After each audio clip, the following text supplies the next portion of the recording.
नंतर आता यवतमाळमधले ठाकरे गटाचे उमेदवार संजय देशमुख यांची प्रतिक्रिया काय आलेली आहे पाहूयात।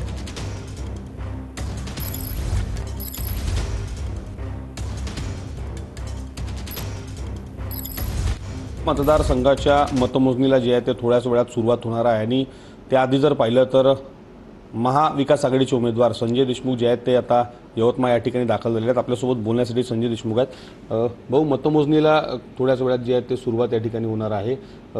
उत्कंठा निकालाची सर्वांना लागली आहे, काय वाटतं एकंदरीत विश्वास तुम्हाला? एकंदरीत काय, आता प्रभू श्रीरामचंद्राचं दर्शन आणि सर्व देवी देवतांचं दर्शन घेऊन मी मतमोजणीसाठी त्या ठिकाणी जात आहे आणि मला विश्वास आहे की या मतमोजणीमध्ये लोकांनी ज्या पद्धतीनं गेल्या 5-6 महिन्यापासून या यवतमाळवाशीमध्ये फिरत आहे, सर्वसामान्य लोकांनी, सर्व कार्यकर्त्यांनी, सर्व पक्षाच्या लोकांनी जे परिश्रम केलेला आहे ते परिश्रमाची पूर्तता मतदानाच्या स्वरूपात होईल असं मला या ठिकाणी आशा आहे। किती विश्वास तुम्हाला विजयाचा संपूर्ण वाटतो? काय एकंदरीत चित्र पाहतात? काय कच्चे दुवे आणि काय पक्के दुवे या संपूर्ण निवडणुकीतले? नाही, मला तर 100% विश्वास आहे, कारण मी असा एकही मतदारसंघ राहणार नाही की ज्या मतदारसंघामध्ये मला लीड मिळणार नाही।